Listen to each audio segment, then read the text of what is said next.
Hello students, so as promised earlier, I have come up with some association reasoning questions and some match following questions. Association reasoning questions को last तक देखो, please watch my video till last because at last I'll बीच में कुछ मैं tips भी बताती रहूँगी जो association reasoning में अप्लाई होंगे. बिकॉज सारे क्वेश्चंस ऐसे पॉसिबल नहीं है कि सारे क्वेश्चन एक साथ एसोसिएशन रीजनिंग में आपको बना के दिए जा सके. There is a trick that how you can solve association reasoning question and while explaining these questions in between I will keep on telling you about the tricks that you have to follow while solving the association reasoning questions. Now there are some codes over here as you can see on my screen. यहाँ पे लिखा हुआ है select the correct answer to these questions from the codes. Exam में भी ऐसे आएगा कि आपके पास कुछ कोड्स दिए होंगे, जैसे मान लिया कि both A and R are true, R is the correct explanation of the assertion. Both second दे दिया है कि A and R ये are true, लेकिन R इसका करेक्ट एक्सप्लेनेशन नहीं है assertion का. प्रॉब्लम वहाँ नहीं आती है जब अगर दोनों ऑप्शन में से अगर कोई एक ऑप्शन सही होता है और एक गलत होता है तो that is well and good. Students they easily solve these questions.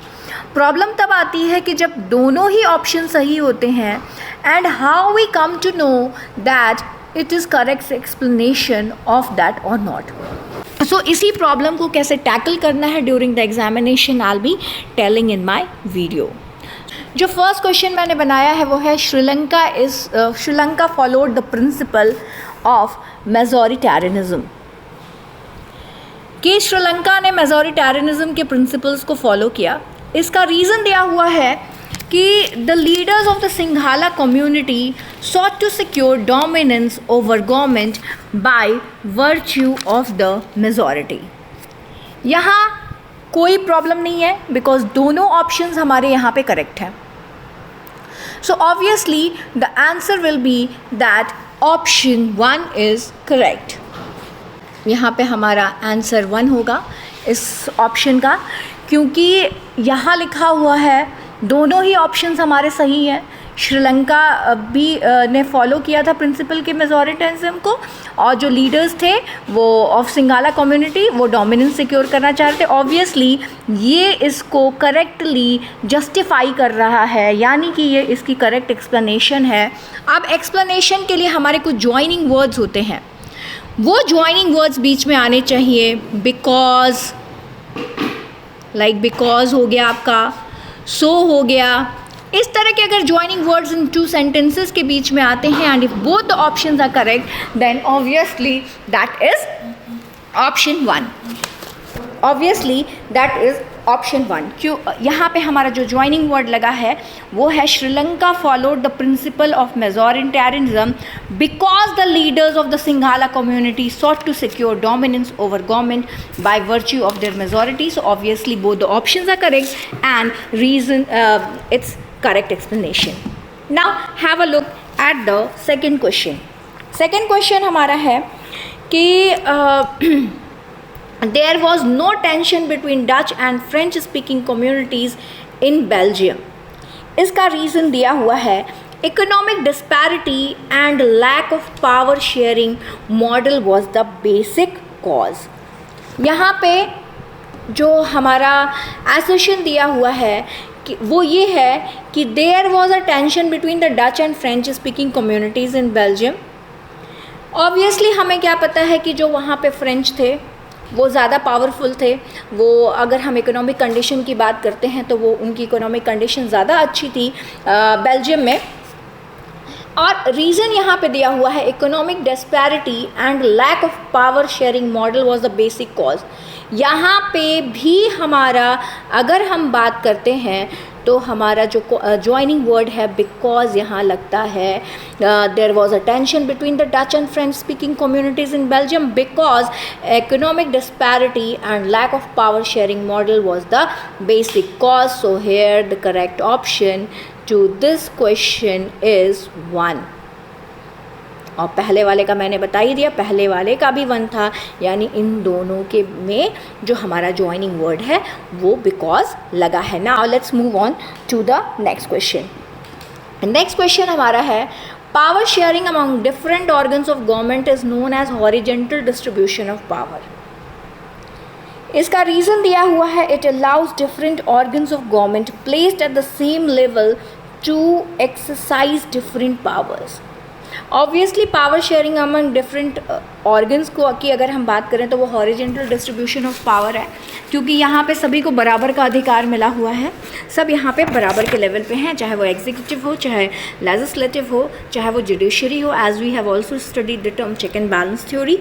यहाँ पे रीज़न दिया हुआ है it allows different organs of the government placed at the same level to exercise different powers. यहाँ भी हमारा ऑप्शन इस क्वेश्चन का भी हमारा आंसर होगा 1, और ज्वाइनिंग वर्ड यहाँ पे भी हमारा बिकॉज लगा हुआ है। Okay, so now let's move on. Now let's move on to the next question. Next question is assertion is power sharing is good. इसका रीज़न दिया हुआ है it helps to reduce the possibility of social conflict। यहाँ पे भी हमारा 1 option ही आएगा और यहाँ हमारा joining word लगा हुआ है because। Okay?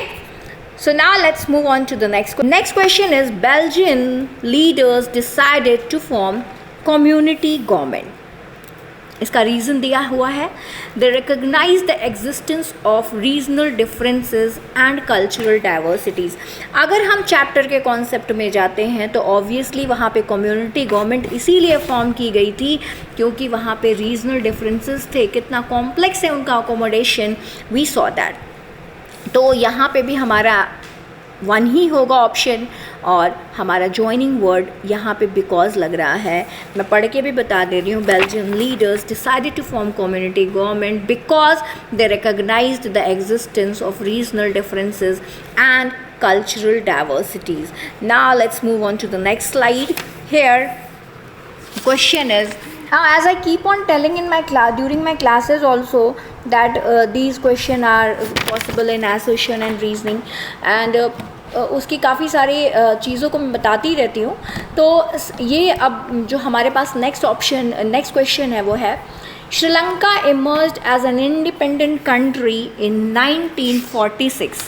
इसका रीज़न दिया हुआ है the leaders of the Sinhala community sought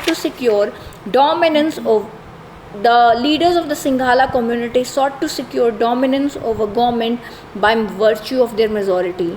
clearly यहाँ पे कोई बिकॉज कोई सो की ज़रूरत नहीं है क्योंकि हमारा जो एसेशन है वो रॉन्ग है। श्रीलंका को इंडिपेंडेंस 1946 में नहीं 1948 में मिली थी। ओके तो जब 1948 में मिली थी और हमारा रीज़न करेक्ट है, यहाँ लिखा हुआ है the leaders of the Sinhala community sought to secure dominance over government by the virtue of their majority। तो यहाँ पे हमारा ऑप्शन क्या आएगा, हमारा ऑप्शन डी आएगा। A is false but means assertion is false but reason is true। यहाँ पे आएगा हमारा assertion is false but reason is true, ये ऑप्शन हमारा चलेगा। Okay now let's move on to the next question है हमारा कि in Belgium the Dutch community could take advantage of its numeric majority and force its will on the French and German speaking population. इसका reason दिया हुआ है कि in Sri Lanka the Sinhala communities enjoyed an even bigger majority and could impose its will on the entire country। अब यहाँ पे क्या है, दोनों ही हमारे ऑप्शंस करेक्ट हैं।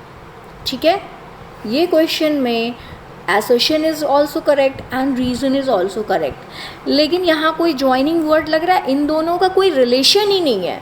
बेल्जियम अलग कंट्री हो गई हमारी, श्रीलंका अलग कंट्री हो गई, इनका इससे कोई लेना देना ही नहीं है।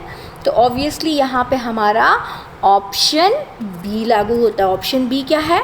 Both A and R true, but this reason it is not correct explanation of the assertion. Okay, now let's move on to the next question. Next question is, Sri Lanka has a diverse population. Sri Lanka has a diverse population और reason दिया हुआ है the major social groups are the Sinhala speakers 74% and Tamil speakers 18%. Obviously यहाँ पे हमारा A option लागू होता है, both are correct and correct explanation because so is means कि यहाँ हमारा जॉइनिंग वर्ड बिकॉज लग रहा है क्योंकि ये पूरे डाइवर्स पॉपुलेशन को बता रहा है कि 74% यहाँ पे सिंघाला स्पीकर हैं, तमिल स्पीकर्स हैं, यानी कि यहाँ पे डिफरेंट एथनिक कॉम्पोजिशन के लोग रह रहे हैं. So they both are correct and explanation is also there. Now let's move on to the next question. Next question is, power can be shared among government at different levels.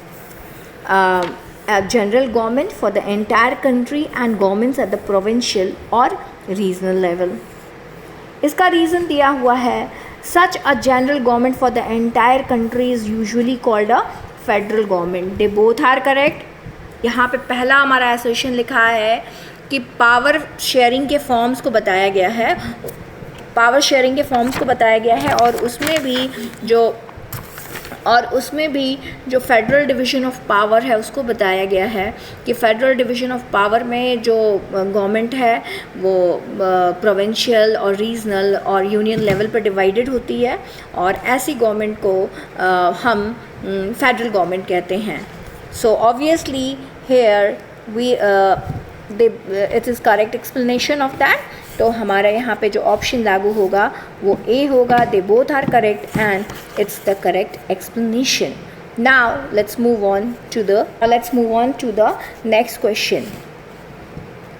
Next question is, although judges are appointed by the executive, they can check the functioning of executive or laws made by the legislature.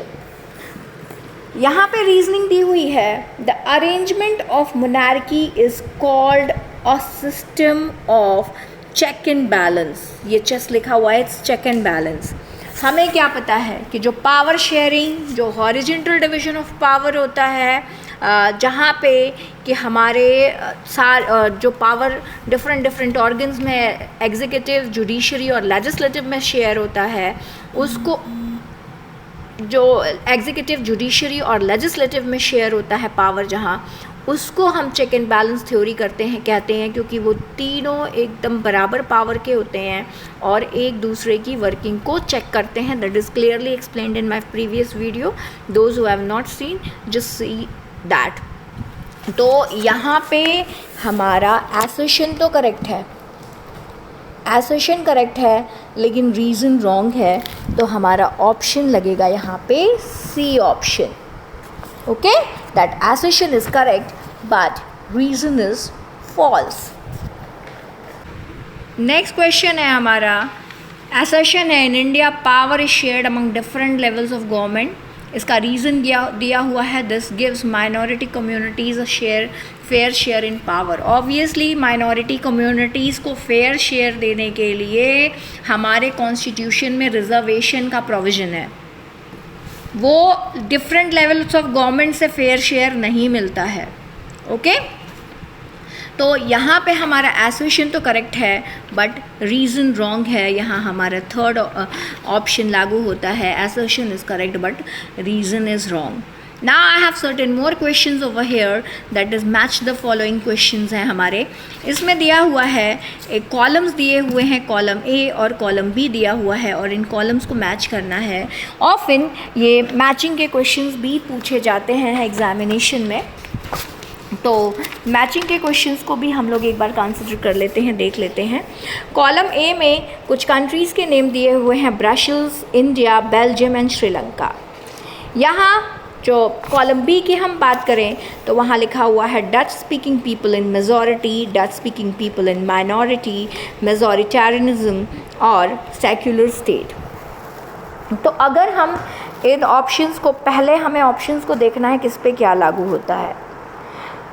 Brussels में अगर हम देखें तो यहाँ पे हमारा option क्या लागू होगा, पहले का ब्रसेल्स में जो डच स्पीकिंग पीपल थे वो माइनॉरिटी में थे। इंडिया की अगर हम बात करें तो इंडिया में सेक्युलर स्टेट फॉलो किया जाता है। श्रीलंका की बात करें तो श्रीलंका में ऑब्वियसली मेजॉरिटेरियनिज्म था और बेल्जियम में ये डच पीपल मेजॉरिटी में थे, यानी कि फर्स्ट का बी हो गया, सेकंड का हमारा डी ऑप्शन हो गया, थर्ड का ए ऑप्शन हो गया और फोर्थ का सी ऑप्शन हो गया। ये हमें मिल रहा है यहाँ। This is the answer. Now let's move on to the next question. Next question में हमारे कुछ ऑप्शंस दिए हुए हैं, principle of majoritarianism, community government, secular state. Column B में दिया हुआ है इंडिया, श्रीलंका, बेल्जियम। अब अगर हम इनके मैचिंग की बात करें तो प्रिंसिपल ऑफ मेजॉरिटेरियनिज्म श्रीलंका पे लागू होता था, कम्युनिटी गवर्नमेंट बेल्जियम में थी और सेक्युलर स्टेट इंडिया में था, यानी कि हमारा ऑप्शन होगा हमारा ऑप्शन ए करेक्ट है। ए का 1, बी का 2, 3 का A. Now let's move on to the next question. Our next question is that community government, federal government, unitary government। तो community government obviously बेल्जियम में थी, फेडरल गवर्नमेंट की अगर हम बात करें तो हमारे इंडिया में है और यूनिटरी गवर्नमेंट श्रीलंका में है। यहाँ पे हमारा ऑप्शन बी लागू होता है। Now let's move on to the next question.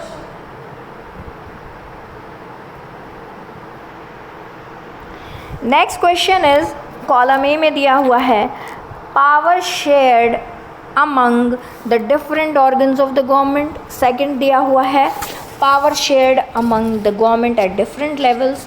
Third दिया हुआ है power shared by different social groups और फोर्थ दिया हुआ है पावर शेयर्ड बाय 2 और मोर पॉलिटिकल पार्टीज़। बच्चों मैच द कॉलम का सबसे सही तरीका ये होता है कि आपको सबसे पहले बच्चों मैच द कॉलम का सबसे सही तरीका ये होता है कि हमें सबसे पहले इन ऑप्शंस को नहीं देखना है। अगर हमें पता है तो हम डायरेक्टली कॉलम ए को कॉलम बी से मैच करेंगे, फिर हम देखेंगे कि क्या ये जिस ऑप्शन में दिया हुआ है, जो हमारी हिसाब से जो ऑप्शन आ रहा है, क्या वो ऑप्शन मेंशन्ड है, then only we will tick. तो मैच द कॉलम के क्वेश्चंस में हमारे मिस्टेक होने के चांस ही नहीं है।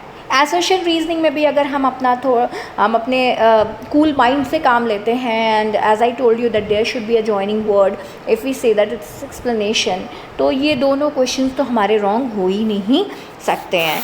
नाउ लेट्स सी, अगर हम power shared among different organs of the government की बात करते हैं तो यहाँ पे पावर का, तो यहाँ अगर हम power shared among different organs of the government की बात करते हैं तो यहाँ पे सेपरेशन ऑफ पावर्स हो गया, यानी कि पहले का बी होना चाहिए। Second power shared among the government at different levels, तो ऑब्वियसली डिफरेंट लेवल्स पे कहाँ होता है, फेडरल गवर्नमेंट में होता है, यानी सेकंड का हमारा ऑप्शन आना चाहिए डी। थर्ड है power shared by different social groups, तो डिफरेंट सोशल ग्रुप्स में कम्युनिटी गवर्नमेंट जैसे कि बेल्जियम में था, यानी कि थर्ड का क्या होना चाहिए, ए होना चाहिए। फोर्थ है पावर शेयर्ड बाय 2 और मोर पॉलिटिकल पार्टीज़, हमें ये पता है कि गवर्नमेंट बनाने के लिए, अपनी मेजॉरिटी प्रूफ करने के लिए जब काफ़ी सारी पार्टीज़, 2 और more than 2 parties they come together to form the government, that is known as coalition government. तो ऑब्वियसली इसका ऑप्शन हमारा आ जाएगा सी, यानी फोर्थ का सी।